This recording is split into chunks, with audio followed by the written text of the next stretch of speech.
Mr. Sergeant of Arms, invite the members into the chamber and close the doors. I hereby declare the House of Representatives of the 114th General Assembly of the State of Tennessee now in session. Will the members please stand? With the visitors in the gallery please stand and remain standing through the Pledge of Allegiance. Representative Chisholm will serve as chaplain of the day. Representative Chisholm. Members, let us pray. Father God, we just want to come to tell you thank you before we ask you for anything. God, we want to ask you for discernment. We want to ask you for love. We want to ask you for togetherness as we make decisions for the state of Tennessee. God, we ask that you give us a heart of love. We ask that you give us wisdom.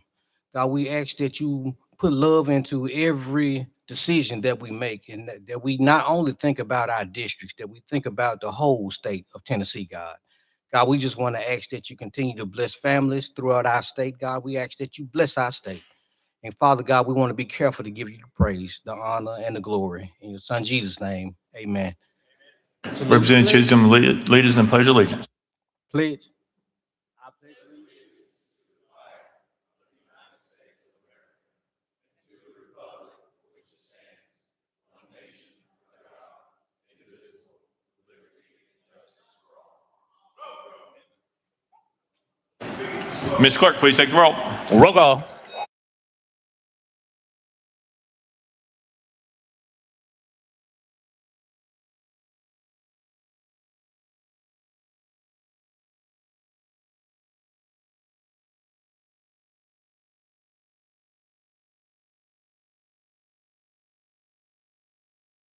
Ms. Clerk, please take the roll. Mr. Speaker, 89 members present. Let the journal reflect Representatives Darby, Terry, McKenzie, Crawford, Parkinson, Alexander, Haston, and Dixie are excused.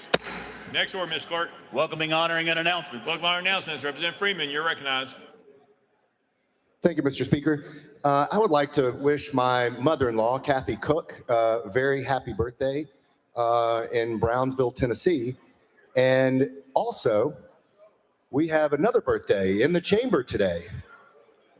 Leader Camper is having a birthday. So can we sing? Happy birthday to you. Happy birthday to you.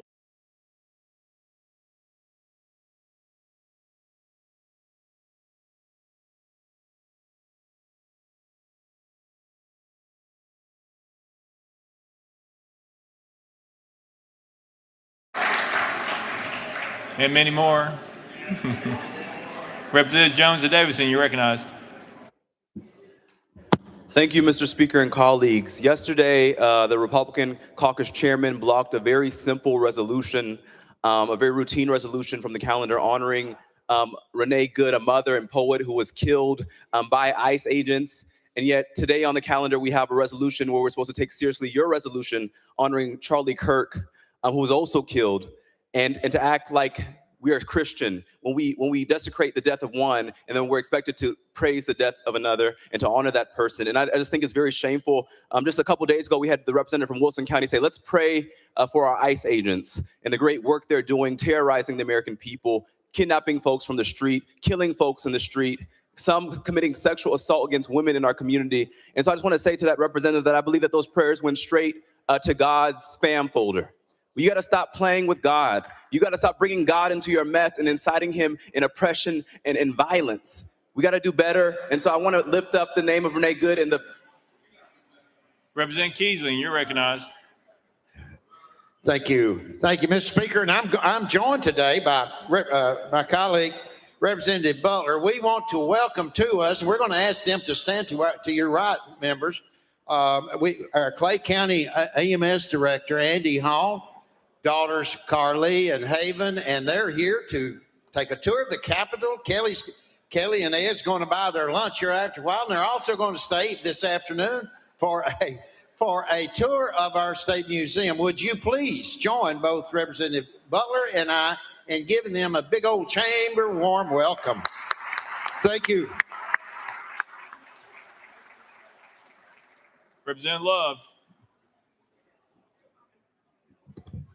Thank you, Mr. Speaker. Members, on January the 15th, 1908, at Howard University, 9 women helped form the Alpha Kappa Alpha Sorority Incorporated. They have wonderful members of that sorority, including my wife, Leah Love, and April Chisholm. so we certainly want, if you will, wish them a happy Founders Day. Members, give them a round of applause for the work they do across our country, please. Representative Pearson. Thank you so much, Speaker. And I want to recognize an organization that started in Memphis after this federal task force assembled, Free the 901, who is working to make sure that the voices of our community are being heard, that we still, despite occupation by the federal government, are creating joy, and who have stood up with an ICE Out for Good protest, demanding that each and every one of us pay attention to what is happening. The federal government weaponizing ICE to terrorize communities, to murder people in cold blood, to invade our cities is not American. And I believe that people decades ago, if they could have stood up and spoken up against the Gestapo in Nazi Germany, they would have. We have to stand up and speak up now. This is not political. This is about people. This is about our constitutional rights, and those are being violated. Representative Hill. Thank you, Mr. Speaker. I would like the chamber to take a moment to wish one of our Sergeant of Arms, Dwayne Hawkins, turns 75 tomorrow. So we wish you a happy birthday and thank you for your service.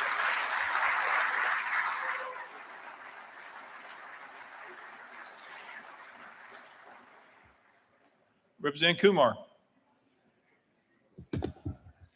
Thank you, Mr. Speaker. This is also a happy birthday for a very bright young lady that's working in our office, our intern, Hannah Ramos. Thank you.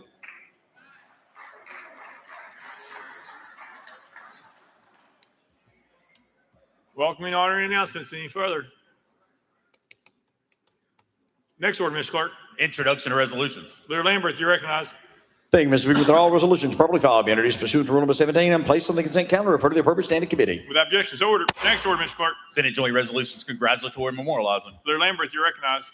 Thank you, Mr. Speaker. With all Senate joint resolutions congratulatory and memorializing, allowing that has to be placed on the consent calendar, pursuant to Rule Number 17. With objections, ordered. Next order, Ms. Clark. Resolutions lying over. Leader Lambert, you recognize. Thank you, Mr. Speaker. With all resolutions lying over, be referred to the appropriate standing committee. With objections, ordered. Next order, Ms. Clark. Introduction of bills. Leader Lambert, you recognize. Thank you, Mr. Speaker. Move that House Bills 1,555 through 1,686 be introduced and passed on first consideration. With objections, ordered. Next order, Ms. Clark. Senate bills on first consideration, Senate bills on second consideration, House bills on second consideration. Leader Lambert, you recognize. Thank you, Mr. Speaker. Move that House Bills 1,528 through 1,554 be passed on second consideration, be held on the desk, referred to the appropriate standing committee. With objections, ordered. Next order, Ms. Clark. Petitions and memorials, reports from standing committees, reports from select committees, calendars. Mr. Speaker, the House has a consent calendar. Chair Lady Moody, you're recognized. Thank you, Mr. Speaker. I move passage of the consent calendar on third and final consideration in keeping with Rule 50. Chair Lady Moody moves passage of the consent calendar. Properly second. Mr. Clark, any objections been filed? Mr. Speaker, no objections filed. Anyone seeking recognition on the consent calendar? Seeing none, any objection to the question? Seeing none, we're voting. All those in favor of the consent calendar vote aye when the bell rings. Those opposed vote no. Has every member voted? Does any member wish to change their vote?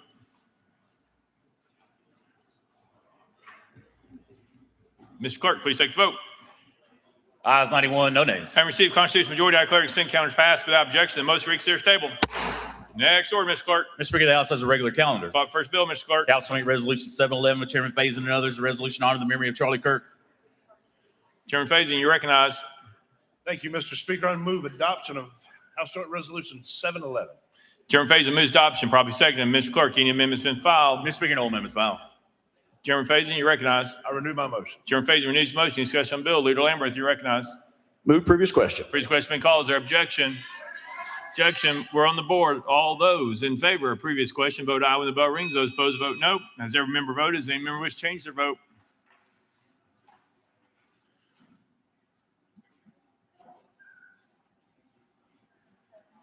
Mr. Clerk, please take the vote.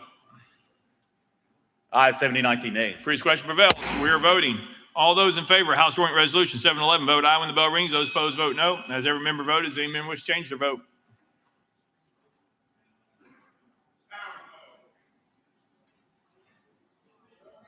Mr. Clerk, please take the vote. Ayes 72, 17 nays. House Joint Resolution 711, having received a constitutional majority, I hereby declare adopted without objection. Motion to reconsider is tabled. Call the next bill, Mr. Clerk. House Joint Resolution 739 by Chairman Clemens and others, a resolution to commemorate International Holocaust Remembrance Day, January 27th, 2026. Chairman Clemens, you're recognized.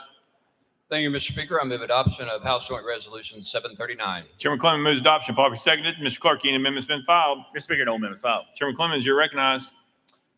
Thank you, Mr. Speaker. This bill recognizes International Holocaust Remembrance Day, which January 27th of this year is the 81st anniversary of the liberation of Auschwitz.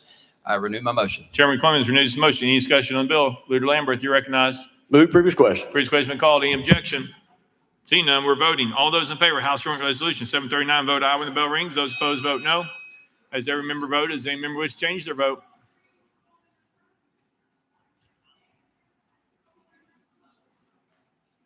Mr. Clerk, please take the vote. Ayes 88, no nays. House Joint Resolution 739, I received constitutional majority. I hereby declare adopted without objection. The motion to reconsider is tabled. Next bill, Mr. Clerk. Mr. Speaker, that completes the regular calendar. Next order, Mr. Clerk. Unfinished business. Unfinished business. Chairman Moon, you are recognized. Thank you, Mr. Speaker. I move to withdraw House Bill 1490 from the committee and the House. For the motion, any objections? Without objection, so ordered. Any further unfinished business? Next order, Mr. Clerk. Scheduling and procedural announcements. Any announcements, Mr. Clerk? Mr. Speaker, because of the holiday on Monday, the amendment filing deadline for committees and subcommittees that meet on Tuesday will be the close of business Friday. Thank you, Mr. Clerk. Next order, Mr. Clerk. Roll call. Roll call. Members, we have ethics training after this, so please do not leave.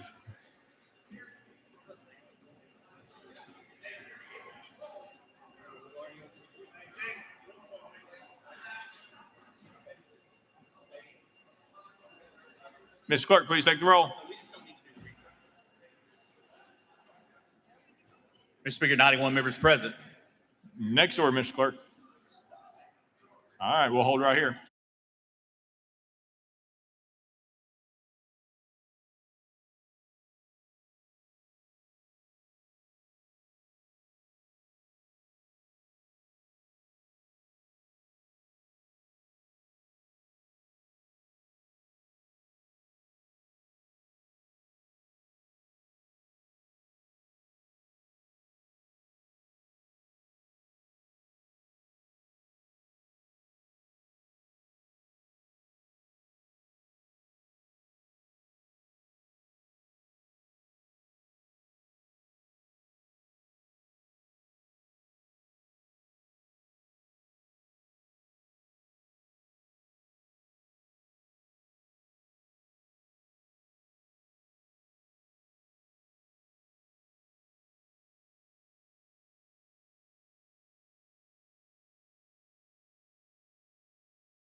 All right, members, we're ready to go.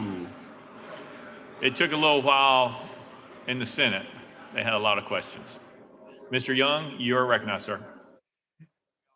Thank you, Speaker Sexton, and I do apologize for running a little bit behind, but I will be like you. I'll blame my Senate members. I got through with my presentation, and I had at least 10 questions for members of the Senate on various topics, and you're certainly willing to ask those questions either during this presentation or later.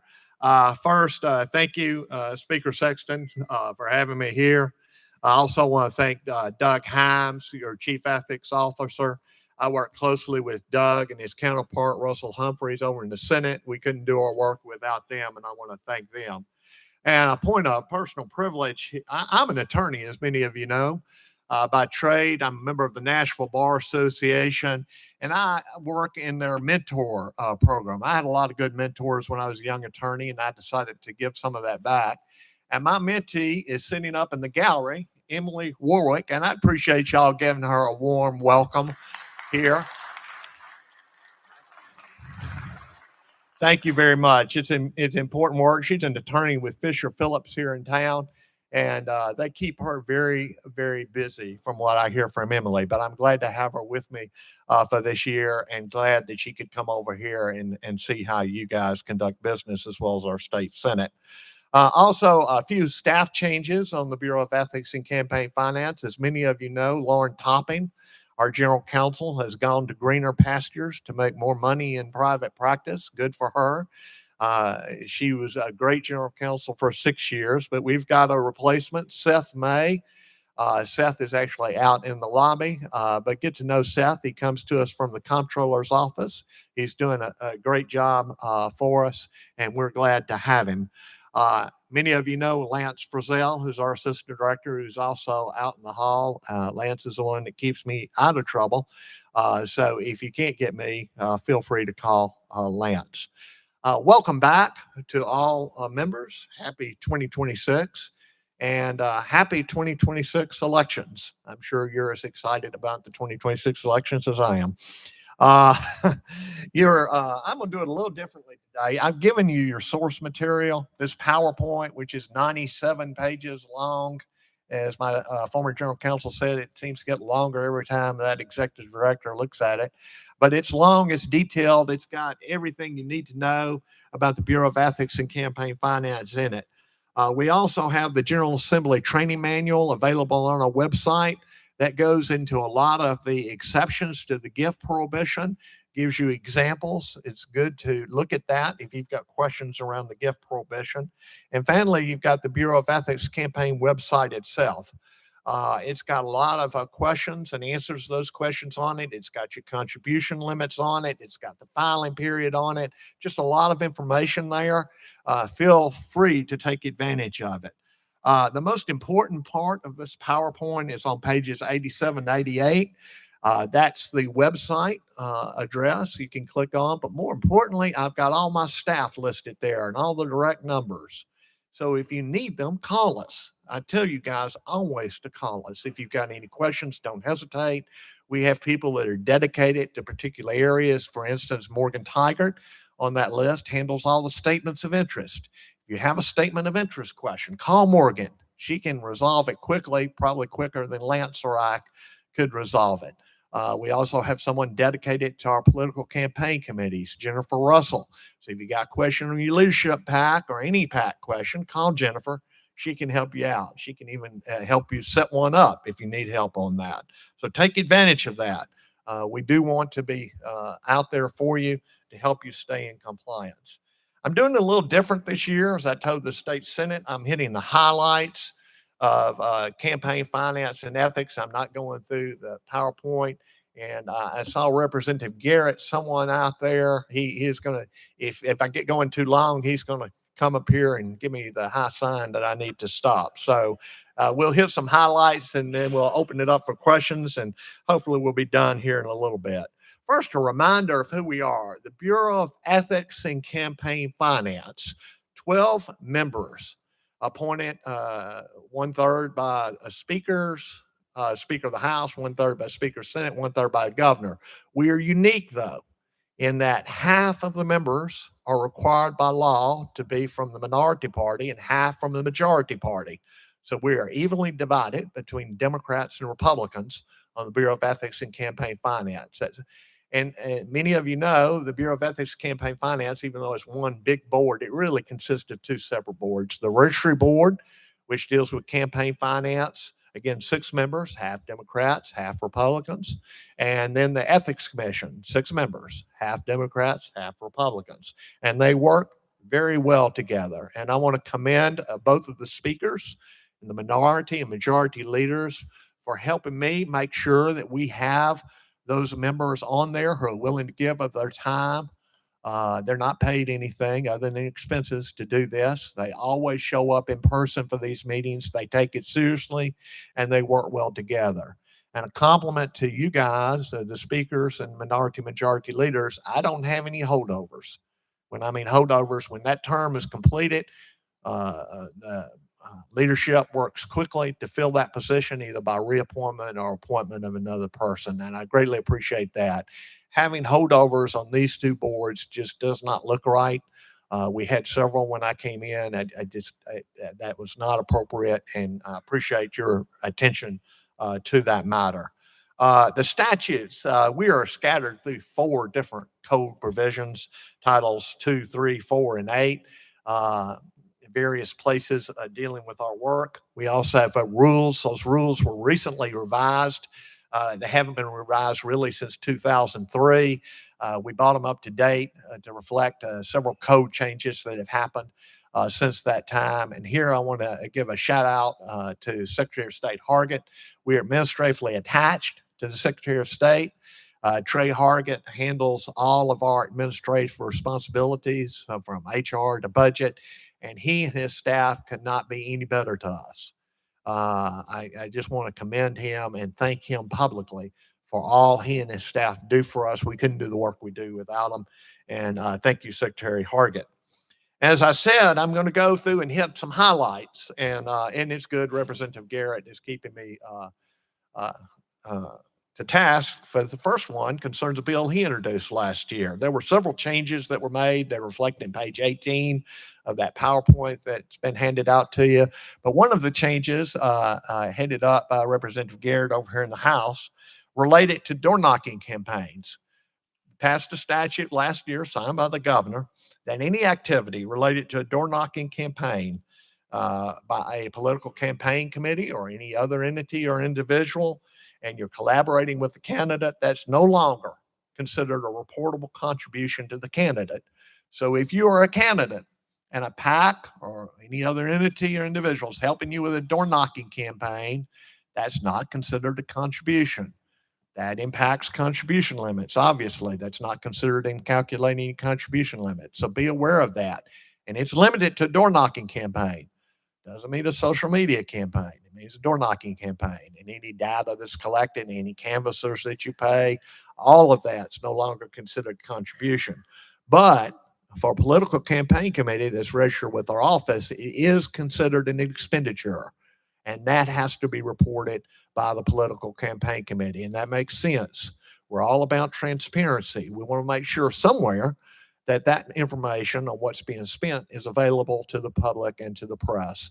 So the political campaign committee is registered with us, does have to report that as an expenditure, even though it's not a contribution. And as you know, the threshold for political campaign committees in Tennessee is very low.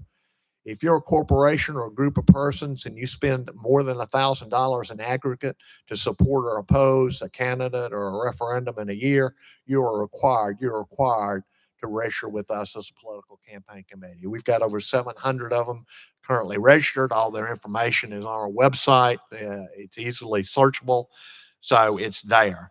Be aware of that recent change. Fair warning to all of you, and I've heard this from some of you, I've heard it from others. Our system is old. Our IT system is old. It was done in 2003. We've been trying for the last several years to find a way to redo it. The cost of that, we've come to the General Assembly and the governor's office and talked to them about it, but to date, we haven't upgraded it. As you recall, it's kind of a joint administration of our system. Our state's IT department really handles the IT area, STS. They give you a username, password. We can't correct that. We can't give it to you for security reasons, but we can help you if you run into problems with it. So feel free to call us. If you have problems, if it's sluggish, if it's not working, let us know. We'll either jump on it or we'll get with STS and jump on it. But be aware, in election year in particular, with governor's race, where we're hearing from the governor's campaigns, they are struggling to get that information uploaded. So just be aware of it, but feel free to contact us. Election year, again, means you're filing 4 quarterly reports with us every quarter, plus a pre-primary, pre-general, and plus interim reports, which were added 2 years ago. What's an interim report? If you give if you get a contribution more than $5,000 10 days before an election, or you spend $5,000 on a big item, more than 5,000 10 days before election, you're required to report that to the registry within 24 hours. So, word to the wise: if you're not in a close race, you got your race sewn up, don't accept $5,000 or more contributions 10 days before an election, because it triggers a reporting requirement to us. Don't spend more than $5,000 on campaign expenditure 10 days before election. And most of you are not going to do that with early voting. You really have to get out there and spend your money early. A lot of people have voted by the time 10 days is up. So just be aware of that. If you get into it, you have to file that interim report, and we keep up with them. So be aware of it. A lot of reports to be filed. Your contribution limits, again, they've been increased. They've increased a couple last year, I think, 1,900 for an individual or limited liability corporation, 15,400 for a PAC, for a House member, 30,800 for a Senate member. You've got aggregate limits as well in the House, 152,000. I'm reading my handwriting right, $500. So be aware of those limits. Those are also available on our website. And here I'm going to, Representative Hemmer, I remember what you asked me to do, and I'm going to take a dive off of here. And we do a lot of training in my office. Really what we're all about is education and transparency. We do have, the boards have authority to levy civil penalties, but we really rather not do that. We'd rather get everybody in compliance. And as a result of legislation you passed last year, not only are we doing this presentation to the Senate and House, we now have to do it to the governor's cabinet and his senior staff members. And that has been set up February 5th. Just FYI, the governor is fully cooperating with us to get that done. So I'm going to be doing this same sort of presentation, probably a little more detailed because it's first time with them. On February 5th, I'm going to ask the governor's general counsel, Aaron Merrick, to help me out with that, because a lot of what they have to comply with is through Executive Order 2, which also sets some ethical standards for executive branch members. So just an FYI on that. And I kind of went out and got that while I was doing campaign finance. Remember your blackout periods in effect, TCA 210, 310. You can't take contributions during session. You can't fundraise during session. These same rules pretty much apply to your leadership PACs. And I know I have some members who are also sitting as members but running for local office. Be aware, if you're doing that, there are restrictions in that blackout period on how you fundraise for that local office. You can fundraise, but there are limits. You can only take money from people who live in the locality where you're running. So if you're running for county mayor, you can only take money from citizens in that county. If you do a fundraiser, there are limits on how you do it, and you have to report it to the Ethics Commission if it's done during session. There are other limitations. I encourage you to look at that statute and call us if you're running for local office and a member of this House. Let us know. We'll walk you through all those requirements. I don't want to get you in trouble with the press or anybody else on that one. But there are restrictions on fundraising if you're running for local office while in General Assembly, being a member of General Assembly. Another thing I want to mention to you, a lot of you are using online services to raise money now, whether it's ActBlue, WinRed, PayPal, Venmo. Reminder that the responsibility for collecting the data that's required under the statute is the responsibility of the candidate. You can't rely on WinRed or ActBlue or Venmo or PayPal for that documentation. They should be giving you accurate information, but if they don't, it's your responsibility to get with them and get it. So be aware of that. We see problems with that occasionally, and we have to get with the candidates who then get back with those servers. Some are better than others, but be aware of it. It is your responsibility, and it's your responsibility to maintain documentation on those contributions. A reminder that last year you passed again, and hopefully it's going to stand this time, registration fee for our political campaign committees. They have to pay $150 a piece every year annually. That's all political campaign committees, including leadership PAC political campaign committees and any party political campaign committees. It covers everybody. So that is coming due in January. Be aware it's out there. And again, the reason for this, as I heard in the General Assembly last year, is we require lobbyists and employers of lobbyists to pay a small part of the cost of us overseeing them in order to save taxpayers a little money. And we thought, and we recommended to you, that that was appropriate for political campaign committees, not for candidates. We want to encourage people to run, try not to put a burden on them. But political campaign committees, it's their choice to be a political campaign committee, and that'll pay a little bit of the share of the cost. And it's a small part. $150 is not a lot. But be aware that's out there, particularly if you have a leadership PAC. I also want to spend a little time reminding you of the audits that our office does. We do a lot of audits. They're conducted by both the Registry and the Ethics Commission. Every election, we are required by law to pull 4% of candidates' campaign financial statements and do an audit of those 4% every election, candidates for the General Assembly. That's 210-212. We're also on the ethics side required to pull every year, annually, 4% of the registration statements of all lobbyists. And actually, and you probably know this, the number of lobbyists over here has increased over the last few years. And so we have to get 4% of those. So our number of audits are increasing as well. Just to give you a little bit of the numbers on how many we're doing, in 2022, we did 25 lobbyist audits, 2023, 27, 2024, 27.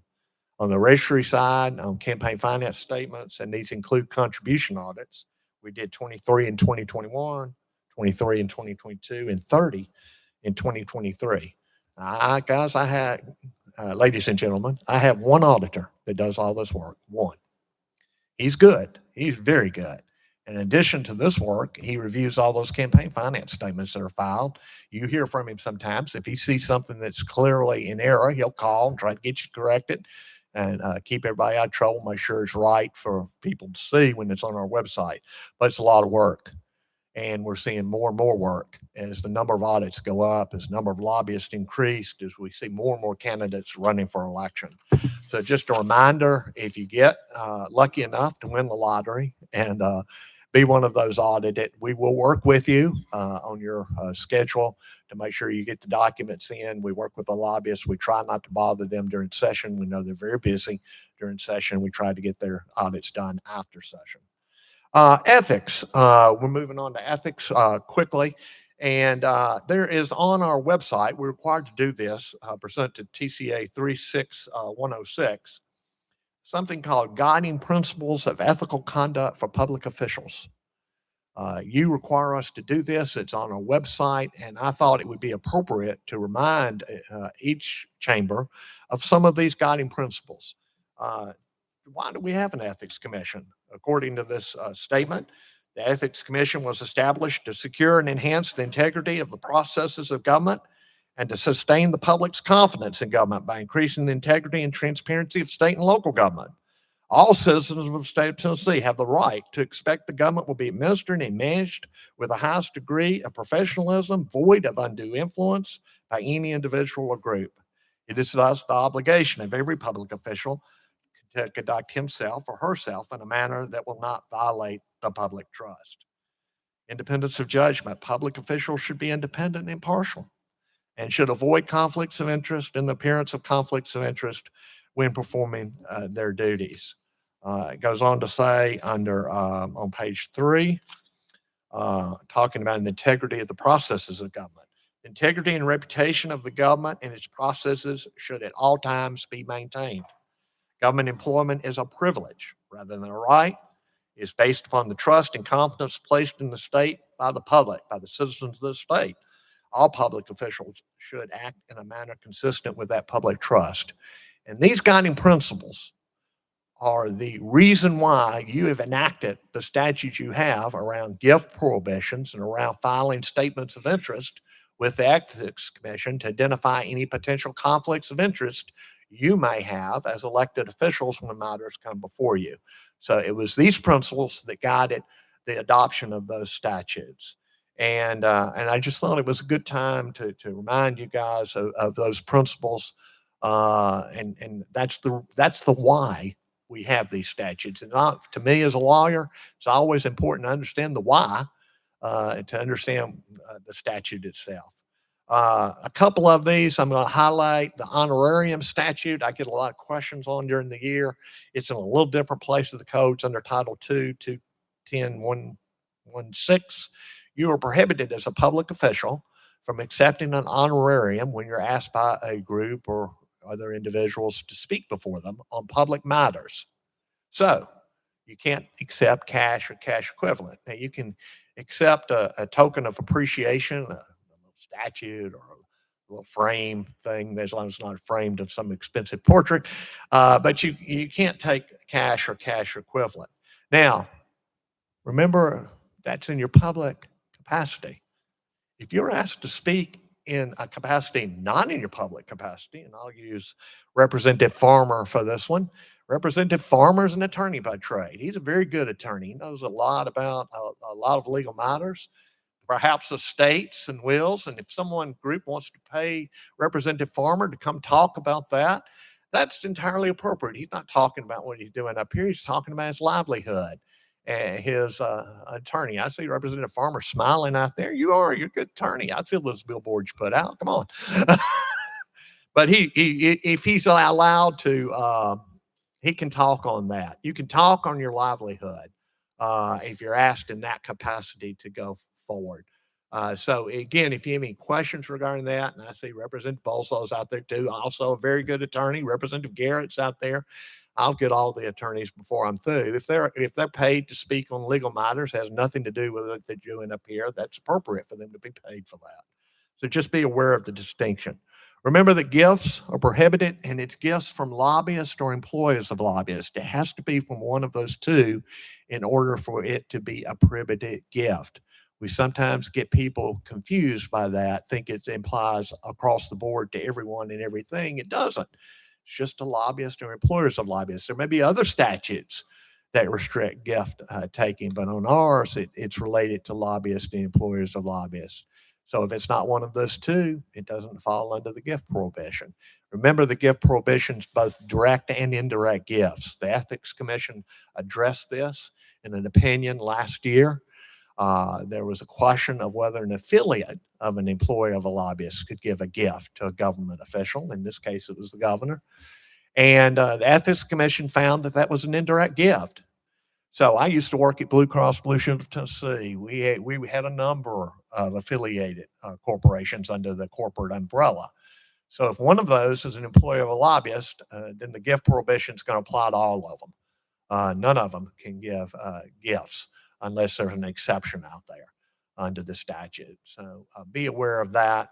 I thought the Ethics Commission made the right decision there. You shouldn't be able to circumvent the statute through an affiliate of your company. There are exceptions to the gift of prohibition. One of them is personal friendship. If you're a personal friend, and I use Senator Powers over in the Senate, he and I were in high school together. My general counsel used to say that was in the 1960s. I'm here to correct the record. We worked together in the 1960s in high school or before that. I hopefully would be retired by now if we were together in the 1960s. But we have a personal friendship. Now, that Senator Powers and I always split up anytime we get together, just for appearances purposes. But if you meet that personal friendship criteria, and we have a lot in those on the website in that the materials that I mentioned previously to give you the criteria, you can, that's an exception to the gift. Another one that comes up quite frequently is if you have a company giving a promotional item. I like to use my friends at the Farm Bureau on this example. They used to give out those bobbleheads of that guy, the farmer who was in the commercial. I've actually got one of those at home somewhere that I got when I was at Blue Cross. That's a promotional item. If they come in and give you that or a hat or something like that, and they're giving those out to customers and everybody else, you can take those. That's a appropriate exception. One that I tell the political campaign committees about that they seem to overlook sometimes is the exception for in-state events where they can invite some of you, but not all of you. There are requirements that they have to meet. They have to maintain the below the total amount per person, which I think is $79, easy enough to meet. They have to have a member of the management team present at the meeting. Can't be a lobbyist. Has to be like a CEO, CFO, or some senior official. And if you're receiving per diem when you go, they can't give you anything to eat because you're getting per diem. But if you're off session and they want to have some of you out, I think there was one down in Williamson County on Civil War preservation. They were going to have an event and they were going to just invite the folks that were close around. They can do that. And if you're not drawing per diem, it's particularly okay. If you've got per diem question, ask us, or better yet, ask Doug. Doug and I have discussed this issue. He's fully aware of it. And there are other exceptions to that statute. Again, if you come up to an exception, please let us know. We're happy to answer any questions. We'll get a lot of questions around that one statute, particularly around the exceptions. Note that your statements of interest are due on April 15. Try to get them in much sooner than that if you can. You have to file a lot of information in those statements of interest. They're on your forms. They're set forth at statute at 850, 501, 210, 128 for members of the General Assembly. You have to report if you've got a leadership pack, and a lot of you do now, that information has to be on that statement of interest. Again, I mentioned Morgan Tigert's name in our office. If you have any problem with those statements of interest, give Morgan a call. She can help you. Other filings that you have to make, campaign services is one. There's a whole list of them on there. If you have a lobbyist that members of your family, you have to file with the Ethics Commission on that. But on campaign services, if you're doing that for compensation, or more importantly, if your staff is doing it for compensation, if you got a staffer who's going out working a campaign during this election year, that's got to be reported to the Ethics Commission if they're getting paid to do it. So make sure your staff's aware of that reporting requirement. It was added a couple of years ago, again, for transparency reasons, to make sure that it's transparent and everyone knows what everyone else is doing. Finally, I'm going to talk about one other thing, and I'll open it up for questions. I haven't seen Representative Garrett give me that sign yet. He's reading something. But anyway, one thing that we've noticed with our Treasury and Ethics Commission meetings, and it's kind of disturbing, is we've had a proliferation of formal sworn complaints filed with both of those boards. As you know, a Tennessee citizen can file a sworn complaint with both of our boards alleging a violation of the law, and the boards are required to investigate those and take action if indeed there's a violation. What we've seen lately on this proliferation of those sworn complaints is that some folks file them mainly because they disagree with what their elected official is saying, the positions that elected official is taking, and they're alleging that that somehow is an ethics violation. We've had several of those, actually. And what the Ethics Commission said in reviewing those is be aware that this is not an ethics violation. The Ethics Commission is very concerned about these being filed because they get out in the press. Press makes a big deal of it. And when you claim someone is violating an ethics provision, it sounds bad. And really all you're saying is you disagree with someone's stated position. The place to resolve that is not in front of the Ethics Commission. It's in the political process. If you don't like what your state representative is campaigning on or saying, you need to run or have someone run against them and support that person and deal with it in the political process. You have given both the Ethics Commission and Treasury the ability to assess civil penalties for folks filing unsubstantiated complaints. They have declined to take that action to date. But I know that if they continue to see these, and I will be recommending it, that they take action. This is just inappropriate. We shouldn't, and this is their words, not mine, they shouldn't be used to weaponize the process. And that's totally inappropriate. If it's a legitimate complaint, and we do get legitimate complaints, particularly on timely filing or statement of interest isn't filed out appropriately, that's one thing. We'll investigate those and we'll make sure people are complying with the law. But don't try to use us to resolve political issues. It's not appropriate. And I just want to bring that up because we're seeing it happen more and more frequently. I'm going to end this the way I started it.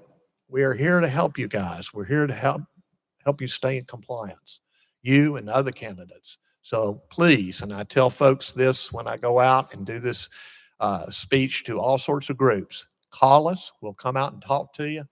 We'll let you know if there are any problems.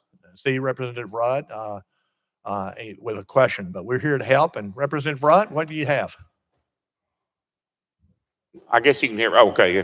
The two questions I've been getting, you can explain to people, is if they got a pre-stamped contribution before session that arrived afterwards, what do they do with it?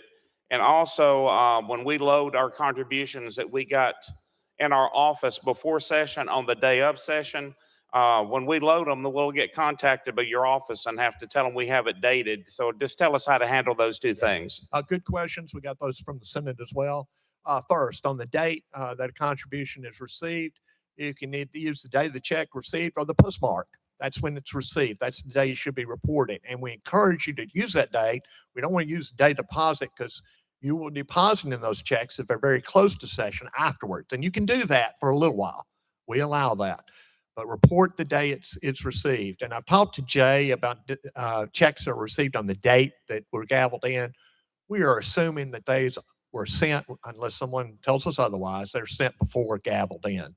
So we're not going to call you on those. But if it's a day after, you will get a call. So that's number one on your question. Remind me of your second question and skip me, Representative Rudd. Did I get both of them? On the day of session, that we've always stamp it on the envelope and keep that in my records in case Yes, there's a question. that's the other And point. the other one, I think you explained it about contributions that are, say, contributions dated on the 10th, postmarked before session, but we receive it the day after session. What are we supposed to do with those? And those, it's either, you can use the day of the postmark or the date of the check. We consider it received either date. And that's before session. It's those that are postmarked after session that are a problem.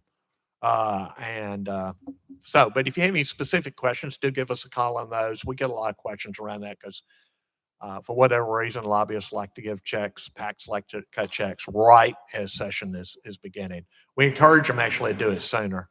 It would avoid a lot of problems. And thank you, Representative Rudd. And I always end this pointing to people who ask us, who call me. A lot of you have my cell number, and I encourage you to call me. But Representative Rudd is one who does. We get a lot of good questions from his office because it's kind of what he does in his prior life. But he always calls us to ask these questions. Leader Lambert the same way. Leader Faison same way. I could point to a lot of you, Representative Garrett. Y'all do what I ask you to, call. And if you don't have my cell number, you can get it and you can call me 24/7. And Leader Lambert knows that I'm available on 24/7. So please let me know. And I know Representative Rudd, you've got that number too.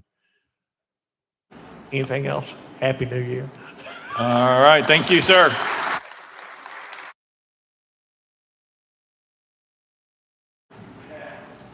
Next order, Mr. Clerk. That completes the regular order, Mr. Speaker. Leader Cochran, you're recognized. Thank you, Mr. Speaker. Pursuant to H.R. 741, I move that the House stand in recess until 8:30 a.m. on Wednesday, January 21st, 2026. Without objection, the House stands recess till 8:30 a.m. on Wednesday, January 21st, 2026.